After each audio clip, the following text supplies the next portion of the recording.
সাহিত্যের কিছু অনবদ্য গল্প ও নাটকের সম্ভার নিয়ে আমরা হাজির হয়েছি লাফিং ক্লাব প্রোডাকশনে। আজ আপনাদের জন্য আমাদের নিবেদন নারায়ণ গঙ্গোপাধ্যায়ের লেখা টাইপরাইটার। নারায়ণ গঙ্গোপাধ্যায় ইংরাজির 1918 সালের 4 ফেব্রুয়ারি তিনি কলকাতায় জন্মগ্রহণ করেন। বাংলা সাহিত্যকে তিনি অজস্র গল্প, নাটক, রচনা, প্রবন্ধ ও উপন্যাস উপহার দিয়েছেন। তার অনবদ্য সৃষ্টি টেনিদা চরিত্রটির জনপ্রিয়তা আজও বাঙালির কাছে অমলিন। তার লেখা কিছু উল্লেখযোগ্য বই হল মহানন্দা, বিদূষক, সাপের মাথায় মণি, গল্প সংগ্রহ প্রভৃতি। 1964 সালে তিনি আনন্দ পুরস্কারে সম্মানিত হন। আজকের এই গল্পটি আমরা নিয়েছি মিত্র ও ঘোষ পাবলিশার্স থেকে প্রকাশিত 100 বছরের সেরা ভৌতিক এই বইটি থেকে। শুরু হচ্ছে আজকের গল্প টাইপরাইটার।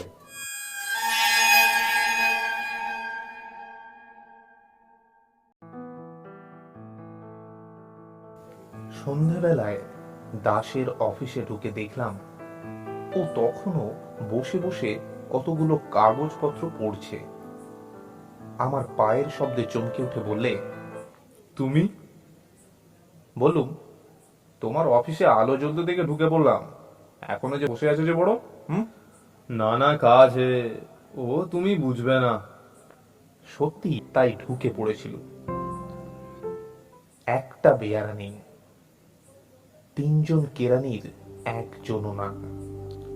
মস্ত অফিস ঘরটায় সবুজ সেট দেওয়া আলোটার পাশে দাসকে কেমন যেন প্রক্ষিপ্ত বলে মনে হলো।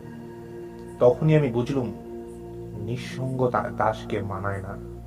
ও ড্রয়িং রুমে চিপ, ছাদের অন্ধকারে একলা বসে থাকবার জন্য সৃষ্ট নয়।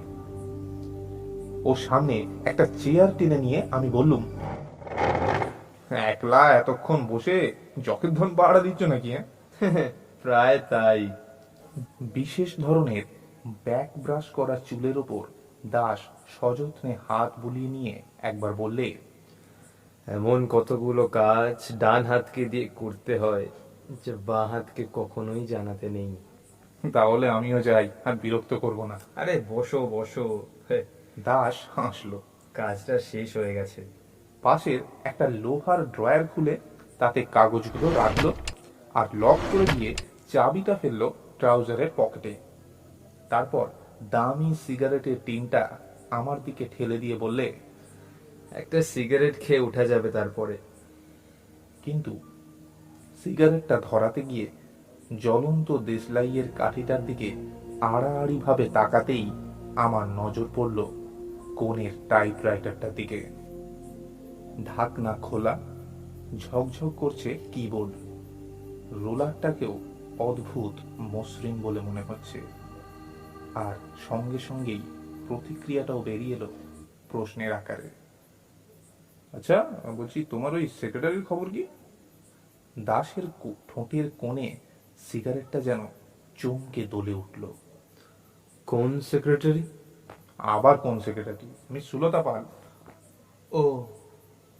ছাই জমে ওঠার আগেই অ্যাস্ট্রেতে সিগারেটটা ছাড়লো দাস।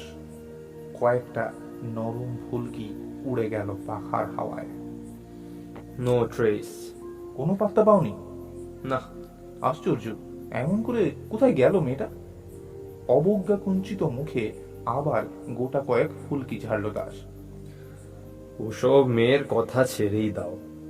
চেহারাটা তো ভালোই ছিল, দেখেছিলে তো? নিশ্চয়ই পালিয়েছে কারোর সঙ্গে, বুঝলে? আমি আশ্চর্য হয়ে বললুম, পালাবার কি ছিল?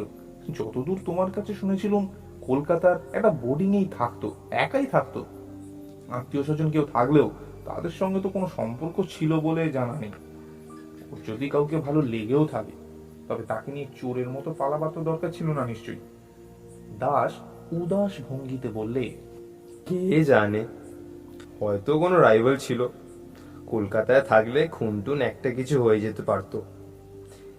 এই ধরনের মেয়েকে নিয়ে কত নুইসেন্স হয় জানোই তো। তা হয়তো হয়, কিন্তু সুলতা যে প্রায় 15 দিন নিরুদ্দেশ, এটা ঠিক কথা। কোনো অ্যাক্সিডেন্ট হয়নি, কোনো বিপদে পড়বার মতো কাঁচা মেয়ে সে নয়। অতএব সে পালিয়েছে এটা ধরে নেওয়া যেতে পারে। দাস বললে, সেক্রেটারির ভাবনা নেই। আজও 3জন ইন্টারভিউ দিয়ে গেছে, তবে মেয়েটা বড় ভালো কাজ করতো। তা করত। দাস চুপ করে রইল।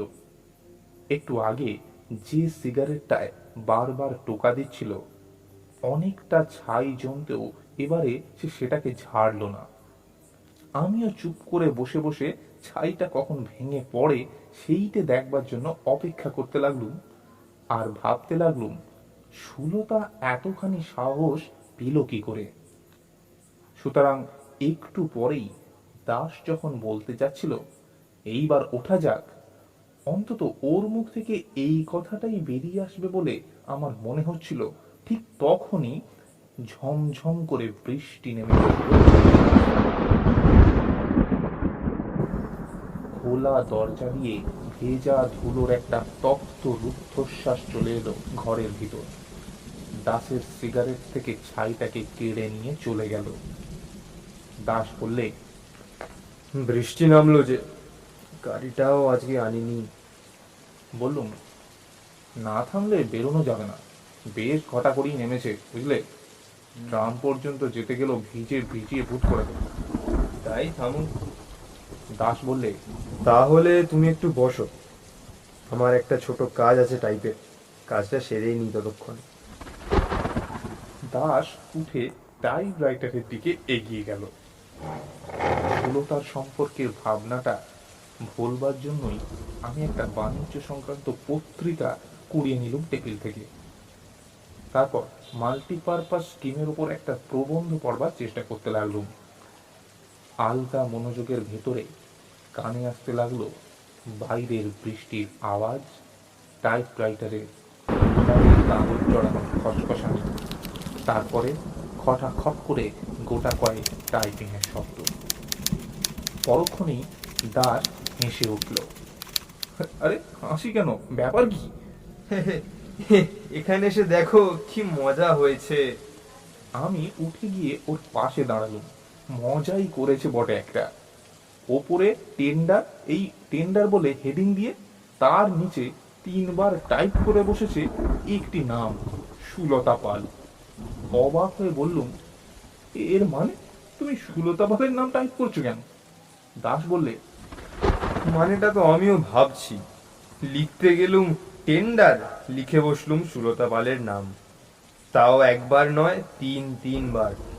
আমি বললুম, তাতে অস্বাভাবিক কিছু নেই। দেখো, এতক্ষণ ধরে ওকে নিয়ে তো আমরা আলোচনা করছিলাম, আর ওর ব্যাপারটা এত অবিস্ময়কর যে মনের ভিতরে ওর নামটাই ঘুরছিল, তাই বোধহয় অন্যমনস্ক ভাবে ছেপে গেছে। তাই বটে।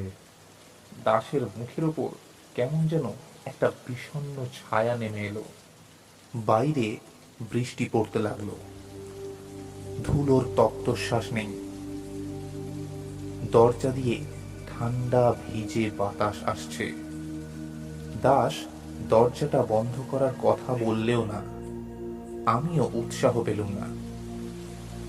শুধু বৃষ্টির শব্দ, আমাদের চুপ করে থাকা, আর ঘরের ভেতর কোথা থেকে উড়ে আসা একটা চামচিকের চঞ্চল ছায়া কিছুক্ষণ ধরে স্তম্ভিত হয়ে রইল। দাস স্তব্ধতা ভাঙল। টাইপটা সেরেই ফেলি। কাগজটা খুলে দাস সেটাকে তাল পাকিয়ে নিচের বাস্কেটে ফেলে দিলে। তারপরে জড়িয়ে নিলে আর একখানা। আবার খটখট করে বেজে উঠল টাইপিং এর আওয়াজ। আমি টাইপরাইটারের টেবিলে এক কোণে দাঁড়িয়ে রইলুম। একটানা বৃষ্টির শব্দের মধ্যে টাইপিং এর শব্দ একাকার হয়ে এলো। কখনো কখনো স্পেসিং আর ঘন্টার জটিপতন কানে আসতে লাগলো। কতক্ষণ পর জানি নে, কেন যে তাও জানি নে। হঠাৎই আমার চোখ নেমে এলো দাসের টাইপের উপর। কি আশ্চর্য! আগাগোড়া ক্যাপিটাল লেটারে সাজিয়ে কি ছাপছে গো! যা দেখলুম তাতে কয়েক মুহূর্ত আমার চোখে বিশ্বাস করতে পারলুম না। প্রচন্ড স্পিডে পাগলের মতো দাসটা চেপে চলেছে, তা এই। ওপরে লেখা টেন্ডার, তার নিচে আমি অকপটে স্বীকার করছি যে মিস সুলতা পালকে আমি খুন করেছি। আমার ব্যারাকপুরের বাগান বাড়িতে পুরনো গ্যারেজের ভেতর একটা বড় কেবিন ট্রাঙ্কে তার মৃতদেহ রয়েছে। আমি তার উপর বল প্রয়োগে ব্যর্থ হয়ে কিন্তু কিন্তু আমি তো আর নিজের চোখে অবিশ্বাস করতে পারিনি। যা দেখছি এ তো স্বপ্ন নয়। আমি আর্তনাদ করে উঠলুম, দাস দাস দাস, এ এ কি ছাপছো তুমি? কি ছাপছো? টুলের উপরে দাস যেন থরথর করে কেঁপে উঠল। একটা মৃত প্রাণী যেন নড়ে উঠেছে ইলেকট্রিকের কারেন্টের ছোঁয়ায়, যেন এতক্ষণ সে ঘুমিয়ে টাইপ করে যাচ্ছিল। হঠাৎ জেগে উঠেছে। আমি আবার বললুম, দাস দাস, এসব কি টাইপ করে যাচ্ছ তুমি? নিজের টাইপিং এর উপর চোখ বুলোতে দাসের 10 সেকেন্ডও সময় লাগলো না। তারপরেই পিছনে লাথি দিয়ে টুলটাকে ফেলে দিয়ে উঠে দাঁড়ালো সে। হ্যাচকা টানে কাগজটাকে বের করে বিকৃত গলায় চিৎকার করে বললে, না না, আমি না, আমি না। আমি কি বলতে যাচ্ছিলাম দাস বলতে দিলেন না। মিথ্যে কথা, মিথ্যে কথা, আমি নয়, আমি নয়। তবু গলায় আবার চিৎকার করে উঠল সে। পর মুহূর্তেই ছুটে ঘর থেকে বেরিয়ে গেল, নেমে গেল রাস্তায়। আমার বিহুবলতা কাটতে প্রায় আরো 1 মিনিট লাগলো। তারপর যখন সেই বৃষ্টির মধ্যেই পথে বেরিয়ে এলুম, তখন শুনলাম মাত্র 20 গজ দূরেই নাকি একটা লোক চাপা পড়েছে বাঁশের তলায়।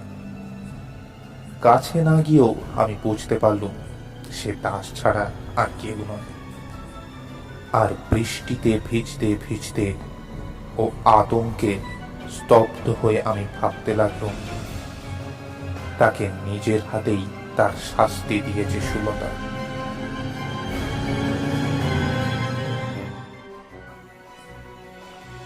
এরপরে একটিমাত্র কাজ আমার আছে। কোনো পাবলিক টেলিফোনে গিয়ে পুলিশকে জানাতে হবে ব্যারাকপুরের গ্যারেজে সেই কেবিন ট্রাকটার কথা।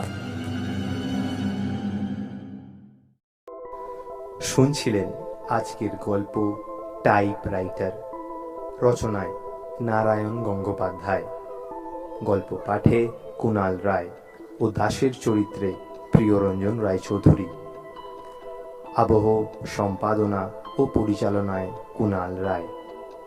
আমাদের গ্রুপের পক্ষ থেকে সমস্ত শ্রোতা বন্ধুদের জানাই অসংখ্য ধন্যবাদ।